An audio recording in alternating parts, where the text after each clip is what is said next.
السلام علیکم ورحمۃ اللہ وبرکاتہ۔ ناظرین ذی وقار، میں غلام مصطفیٰ اللہ اور اللہ کے رسول کے پیغام کے ساتھ اپنے چینل پیام اسلام سے آپ کی خدمت میں حاضر۔ درس قرآن کے سلسلہ میں آج کا ہمارا سبق سورۃ انفال آیت نمبر 11 ہے۔ اعوذ باللہ من الشیطان الرجیم، بسم اللہ الرحمن الرحیم۔ اذ یغشیکم النعاس امنۃ منہ وینزل علیکم من السماء ماء لیطہرکم بہ ویذہب عنکم رجز الشیطان ولیربط علی قلوبکم ویثبت بہ الاقدام۔ غزوہ بدر کے دن اللہ فرماتے ہیں کہ جب میرے بندے ڈرے اور سہمے ہوئے تھے، میں نے ان کے لیے مدد کے اسباب پیدا فرمائے کہ انہیں یقین ہو جائے کہ اللہ اپنے بندوں کو بے یار و مددگار نہیں چھوڑتے۔ فرمایا اذ یغشیکم النعاس، جب کہ اللہ، یاد کرو یعنی اس وقت کو جب اللہ تمہیں تسکین دے رہے تھے، تم پر نیند طاری کر کے، غشی طاری کر کے، امانت منہ، سکون دے رہے تھے، وَيُنَزِّلَ عَلَيْكُمْ، اور اتارا تمہارے اوپر، من السماء ماء، آسمان سے پانی، یعنی بارش اتاری، بارش برسائی، لِيُطَهِّرَكُمْ بِهِ، تاکہ اسے تمہیں پاک کر دے۔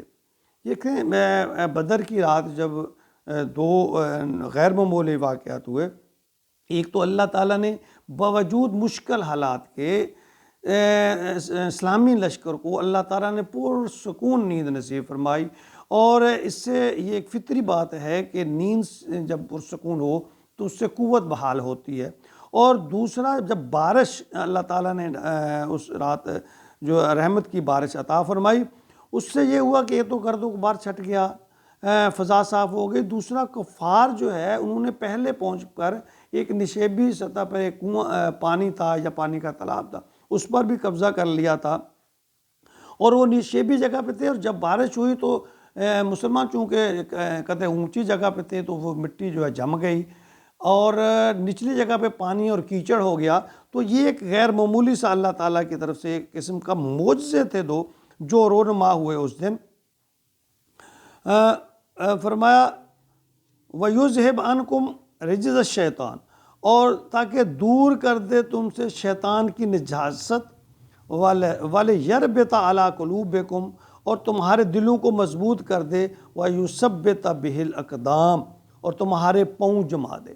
یعنی اللہ فرماتے ہیں اس لیے میں نے کیا، ایک تو اگر کوئی آدمی کوئی جس پر غسل وغیرہ واجب وہ بھی ہو جائے، اور اللہ تعالیٰ فرماتے ہیں میں تمہارے دلوں کو مضبوط کرنا چاہتا ہوں۔ دیکھیں بارش کی وجہ سے ویسے بھی ایک بہت پرسکون سا موسم اور ماحول ہو جاتا ہے۔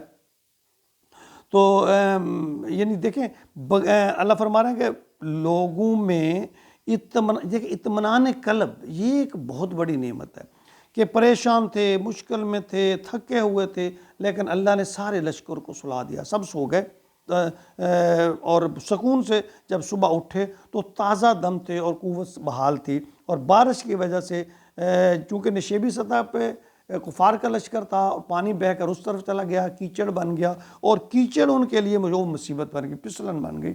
اور مسلمان جس سطح پہ تھے، اور اس میں اللہ تعالیٰ یہ بھی حدیث میں آتا ہے کہ انہوں نے ایک جو پانی کا تالاب تھا، کنواں یا جوڑ تھا، اس پر انہوں نے کفار نے قبضہ کر لیا تھا، اور مسلمان پریشان تھے کہ اب پانی کا کیا بندوبست ہوگا۔ تو اللہ تعالیٰ نے ان سب مسائل کو حل کر دیا۔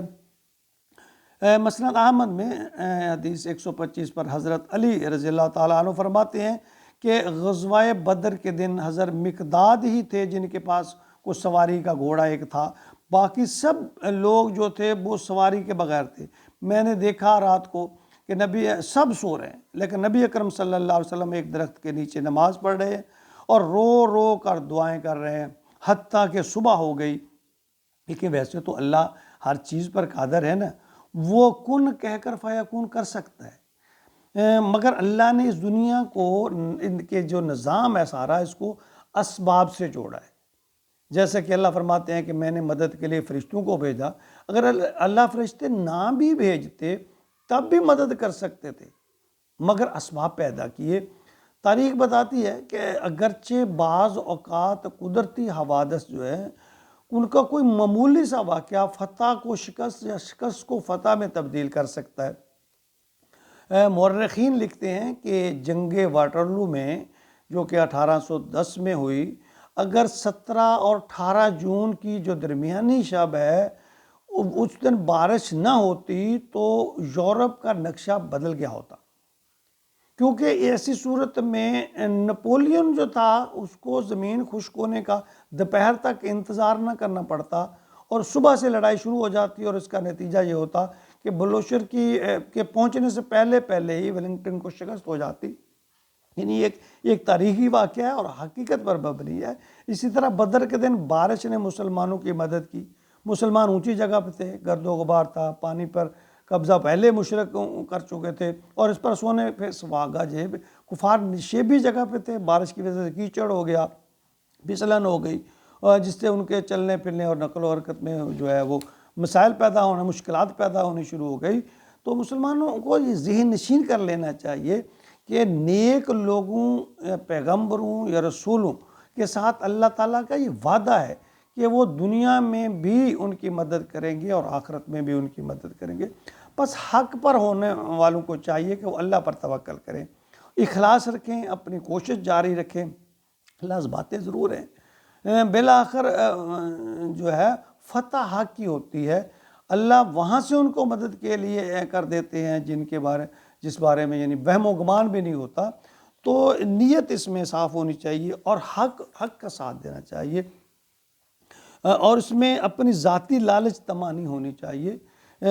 اس میں مجموعی مفاد ملک کا، قوم کا، مجموعی یا اسلام کا ہونا چاہیے۔ جب اگر انسان کے دل میں یہ بات ہو کہ اسلام کا، قوم کا یا ملک کا ایک مجموعی مفاد ایک ہے اور وہ حق ہے، تو اس پہ اگر ڈٹ جانا پڑے تو ڈٹ جانا چاہیے۔